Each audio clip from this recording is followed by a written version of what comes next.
Hey guys, Zach here for Cruiser_motorcycles on Instagram and Cruiser or Cycle Guns here on YouTube. So just want to do a little bit of an update video for you on the Remington 700 BDL that I've kind of been turning into a long distance shooter.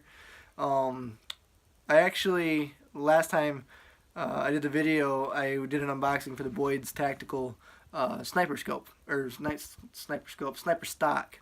And I was kicking around doing an assembly video for the stock, but I really didn't. I found it difficult to film because I really need two hands, and well, I don't. I've been fooling around. I'll show you this the setup I've been trying to get using, but you have to have time to do it, and it's hard to find time to be able to set all that up because it has to be just right.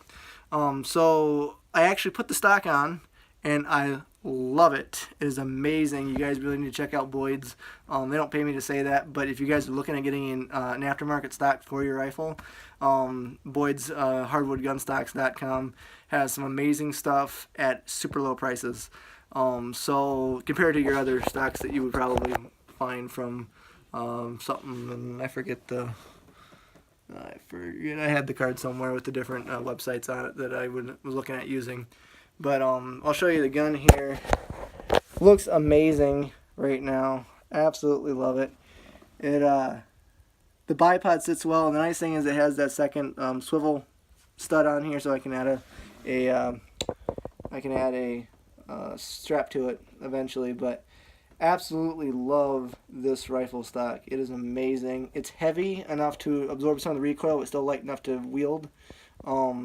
And then I took the scope off, and this is a Weaver style rail, and it does not interfere with the putting the bullets in, which I kind of was thinking that it would, but it doesn't. This was made for the Remington Model 700 long action. I got this on Walmart for like $17. Although this is not an actual Weaver, not a Weaver brand. This is not a real. This is like a Weaver style. It's a Walmart brand, okay. Some guys are probably saying, "Oh, that'll never work," you know, it's gonna come loose or something like that. But so far, I've gotten it tightened down really, really well, and it seems like it should work okay. If I'm stringing shots left and right and I can't figure out what the problem is, I'm going to try replacing that with something a little bit more expensive. The regular Weaver style, you can find them for between $40 and $50. This one was less than $20, shipped right to the door from Walmart, and a little bit better close-up of it. And I'm really happy with what I got, and it was super fast shipping. I have 30mm scope rings coming too. A lot of guys are probably going to tell you that you shouldn't skimp on those as far as price. Get the quality stuff. Because it doesn't matter how good a scope you have. If you have a $3,000 scope and $10 mounts, put some money into it if you really want quality.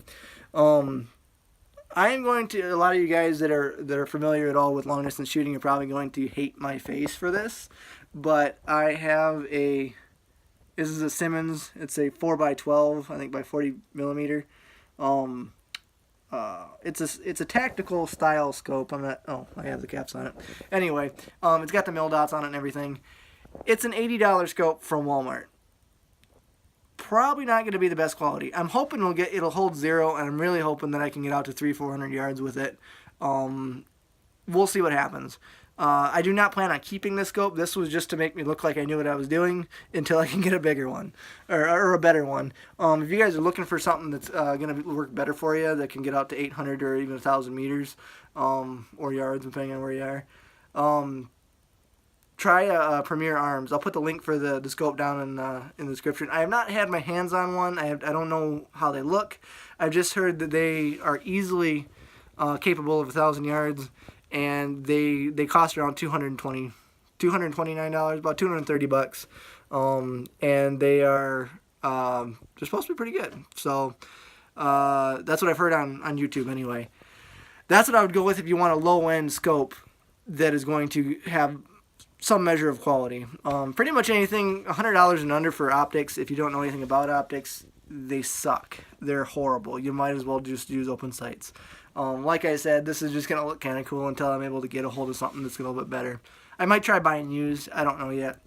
I like to try buying new, that kind of stuff when I can, but you're not always able to do that. So I am very thrilled with the stock, or the stock, the rail, and like I said, I have those cope rings coming. So we'll see what happens with those. Those were $10 for the 30mm scope rings. You could not find 30mm scope rings anywhere. Everything's for like a 22 or something, you know, kind of like, I don't know where it is. Yeah, they're like this style.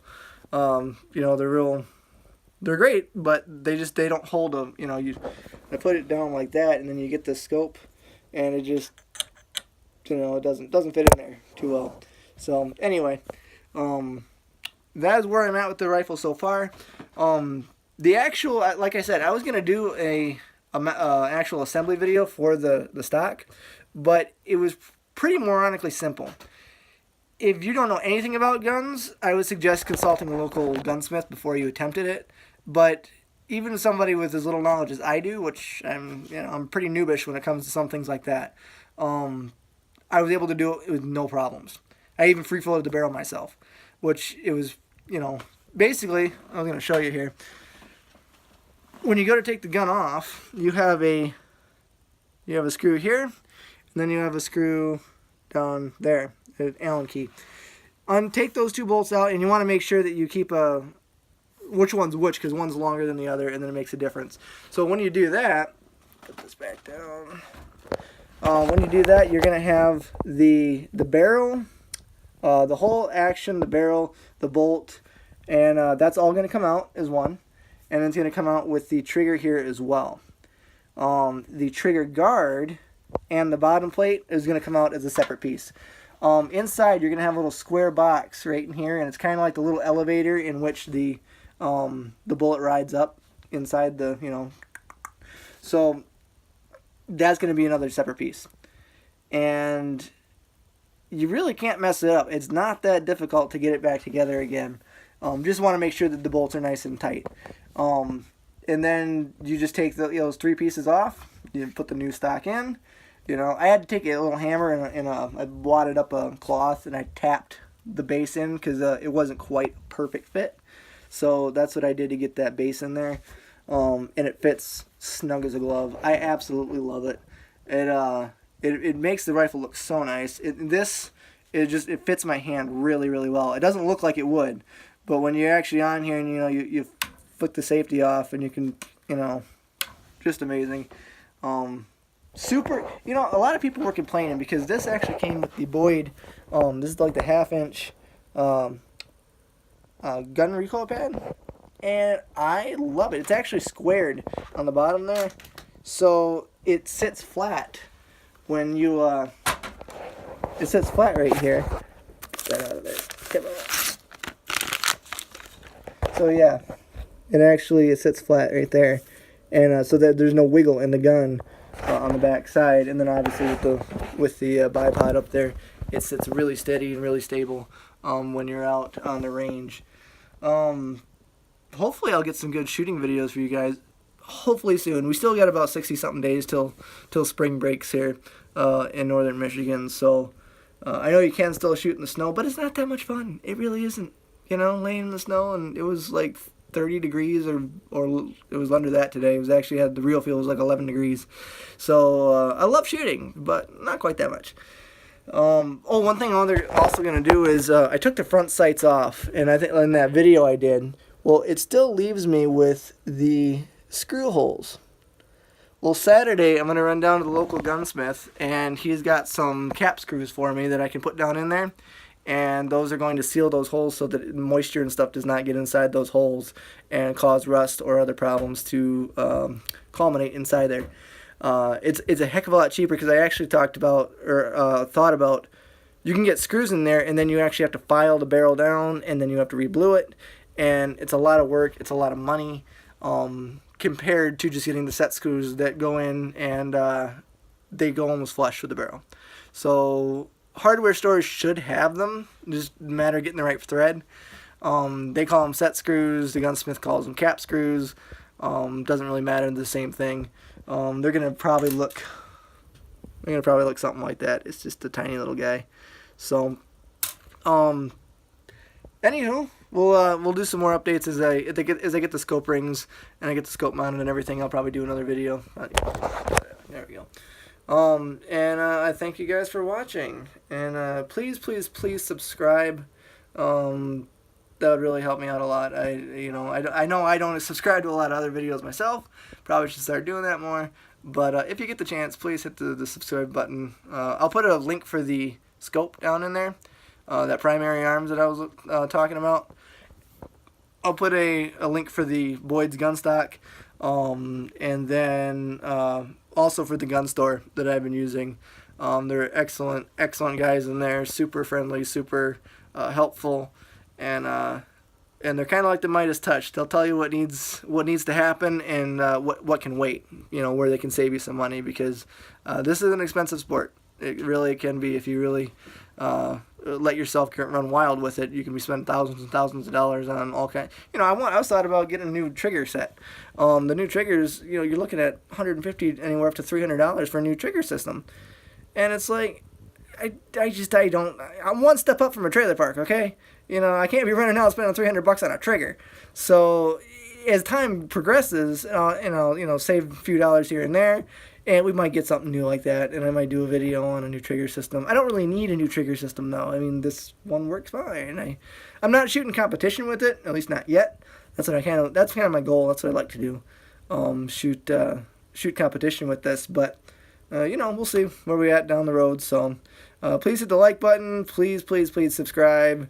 I was going to tell my friends I had like 2 subscribers, and I'm like, I'm basically internet famous. Oh my gosh. Anyway, so like I said, if you guys could please like and subscribe, that would be awesome. Check me out on Instagram. I do mostly motorcycle stuff on there. What's cool about the internet, or not the internet, the Instagram, is that I only post follower content. I don't do any ads. I don't do anything like that. You send me your picture of your bike, I'll post it.